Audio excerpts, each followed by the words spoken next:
Et c'est le dernier quart d'heure de Smart Bourse, chaque soir consacré à une thématique, marché à thème. Le thème du jour, c'est le thème des biotech. Et on en parle avec un spécialiste, Sacha Pouget, qui est avec nous par téléphone, directeur associé de Qualisté Biotech Advisors. Bonjour et bienvenue, Sacha. Merci beaucoup d'être avec nous par téléphone. Oui, je voulais qu'on parle avec vous des enjeux 2021 pour le compartiment des biotech. Et on peut se focaliser sur les biotech françaises, bien sûr, qui nous intéressent en premier lieu. Déjà, peut-être rappeler le point de départ. C'est-à-dire, le segment des biotech en général, y compris les biotech françaises, a connu une année 2020 spectaculaire, que ce soit sur le plan des performances boursières, mais également sur le plan des levées de fonds, Sacha. Voilà, à tous les points de vue, disons que les valeurs du secteur ont été véritablement recherchées par les investisseurs en 2020. Et lorsqu'on regarde un petit peu en rétrospective, mais d'un point de vue global, on a pu constater, au-delà de la France, qu'il y avait un véritable intérêt, puisque toutes les zones géographiques, sans exception, ont été touchées par cette fièvre d'achat sur les valeurs de biotechnologie en 2020. Donc, sur l'analyse rétrospective que nous, on a pu conduire, sur les 1113 biotech qui sont cotées dans le monde, eh bien, on a pu se rendre compte que l'Europe avait surperformé avec une progression de 73% l'an passé. On se paye même le luxe de battre les États-Unis qui ont connu une progression de 63%. Et l'Asie aussi n'a pas été à défaut, puisque eux ont progressé en moyenne de 55% l'an passé. Donc la France est bien placée dans tout ce contexte-là, avec une progression de 75%, ce qui la place au sixième rang des meilleures performances sur le marché des biotechnologies en 2020. Avec un secteur français qui avait quand même pris un peu plus de retard que les autres pays européens, notamment ces dernières années, Sacha, si on peut le redire d'un mot peut-être. Mais alors voilà, tout à fait. On revient. J'ai lu que les biotech françaises revenaient sur leur niveau de 2015, qui était le début de la mauvaise passe, on va dire, pour les biotech. Alors en 2020, nous avons pris 2,5 milliards de valeur boursière pour nos 38 biotech cotées sur Paris, ouais. Ce qui est l'équivalent finalement de 2015. Et là, on vient effectivement de dépasser le précédent record de mi-2015, du 20 juillet 2015, ouais, c'est ça, exact, d'accord. à savoir 8 milliards 6. Là, on est au-dessus de 9 milliards 6 maintenant, donc on les a pulvérisés, ce record d'il y a plus de 5 ans maintenant. Ouais. Et on se retrouve avec des niveaux de valorisation qui ont, c'est simple, qui n'ont jamais été vus. On se rapproche des 10 milliards d'euros au total sur les sociétés qui opèrent dans le thérapeutique. Donc c'est très très conséquent. Et si on regarde même en prenant cette fois-ci les medtech, donc les dispositifs médicaux qui concernent au total 68 biotech et medtech cotés en France, eh bien on est sur une progression en 2020 de 260%. Donc ça a été une ruée, j'ai envie de dire, vers tout ce qui est traitement, diagnostic et vaccin. C'est vraiment le constat qu'on a pu faire avec aussi des belles levées de fonds. Bon. Maintenant qu'on a dit ça, maintenant que les biotech, que les medtech sont au plus haut en termes de prix et de valorisation et qu'elles ont les poches pleines, puisqu'elles ont réalisé des levées de fonds importantes au cours de l'année 2020, quels sont les enjeux pour 2021, Sacha ? Où est-ce que vous placez le curseur ? Est-ce que la barre est très très haute ? Est-ce qu'il y a des risques de déception désormais ? Est-ce que c'est dans ce sens-là qu'il faut lire les choses ? Ou est-ce que non, c'est une année qui bénéficie peut-être, qui pourrait encore bénéficier au secteur des biotech ? Alors, déjà, un mot sur, comme tout le monde le sait, en fait, en termes d'innovation, lorsqu'on investit dans les technologies et qu'on ne fait pas de chiffre d'affaires, c'est beaucoup de recherche et développement, beaucoup de dépenses commerciales, etc. Donc, ça requiert beaucoup de cash, beaucoup de trésorerie et donc beaucoup de financement.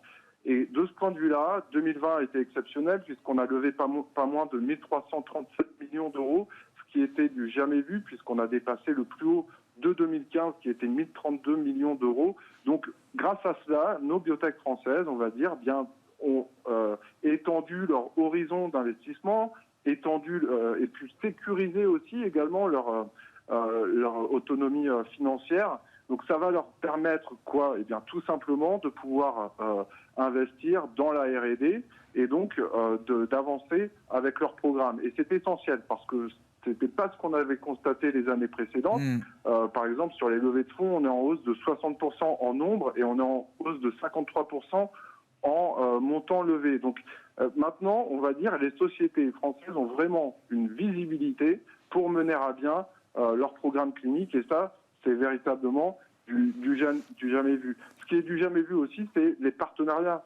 Parce qu'en 2020, nous avons eu 251 millions d'euros qui sont rentrés dans les caisses de nos biotech grâce à des partenariats. Ouais. Alors maintenant, pour répondre précisément à votre question, Grégoire, peut-être qu'il y aura en 2021 un back to basics, un retour vers les fondamentaux, après quelques exubérances sur certains titres, après aussi des annonces sur le Covid qui ont pu intéresser de nombreux investisseurs. Peut-être y aura-t-il une manière d'être peut-être plus sélectif et de regarder le fondamental sur ce que vont délivrer véritablement dans leurs annonces, sur leurs avancées cliniques, les biotech françaises.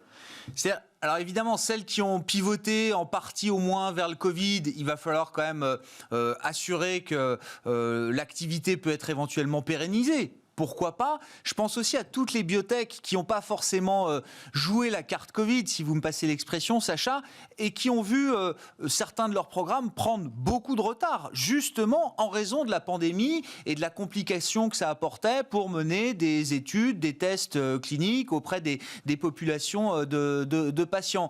Là, il y a un vrai moment de vérité pour ces entreprises-là, Sacha. Oui, tout à fait, effectivement. De par le fait que les hôpitaux étaient gelés au niveau des recrutements des patients pour mener des études en dehors du Covid, il y a eu des retards qui se sont accumulés dans le développement des produits en clinique. Et donc, on va avoir en 2021, finalement, toute une salve de résultats avec ce décalage qui va être annoncé, et donc un news flow très robuste, très dense, pour de nombreuses sociétés. Parmi elles, on va trouver Abivax, on va retrouver aussi Erytech, on va retrouver Quantum Genomics, enfin beaucoup de sociétés qui vont publier des résultats décisifs sur leur programme clinique, et donc ça va être un news flow très dense, puisqu'on va récupérer d'une certaine manière le news flow qui avait été gelé pendant 6 mois en 2020.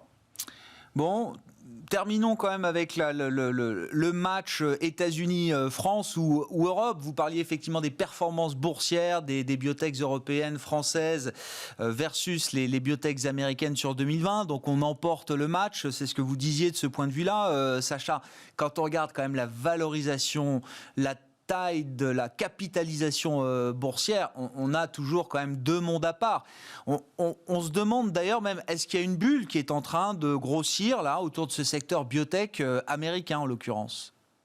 Alors effectivement, lorsqu'on regarde les valorisations des biotech américaines, alors il y en a 520 qui sont cotées aux États-Unis, et au moment où je vous parle, eh bien il y en a 163 qui sont valorisés plus d'1 milliard de dollars. Pour prendre en comparaison ce chiffre, en Europe, par exemple, on en est qu'à 31. Donc, et pour la plupart des sociétés qui, évidemment, ne font pas de chiffre d'affaires. Donc, il y a beaucoup d'attentes, il y a beaucoup de promesses aussi faites dans ce secteur, avec tout ce qui est l'ARN, la génomique, la médecine de précision, enfin, de vraiment de bonnes technologies d'innovation, mais aussi des valorisations tendues, puisque là, on se rend compte que il va falloir maintenant aussi justifier d'une certaine manière toutes ces attentes. Et donc, c'est ça peut-être le risque, mais plus aux États-Unis, j'ai envie de dire. En France, lorsqu'on regarde un petit peu le différentiel, le gap de valorisation, comme on dit, le différentiel qu'on peut constater en France par rapport aux États-Unis en termes de valorisation, on constate qu'une valeur française est 7 fois moins valorisée. Alors, c'est beaucoup plus que ce qu'on avait observé par le passé. Donc, aux États-Unis, s'il n'y a pas de rachat, s'il n'y a pas d'autorisation de mise sur le marché, s'il y a beaucoup d'échecs, les valorisations sont ultra tendues. Par contre, ce n'est pas encore le cas. En France, on a véritablement, je pense, avant que ce soit tendu, 30 à 40% de récupération au niveau des cours. Si on regarde la médiane et si on regarde aussi la moyenne, c'est ce que nous indique en tout cas ces niveaux de valorisation. En France, on n'a pas de quoi s'inquiéter.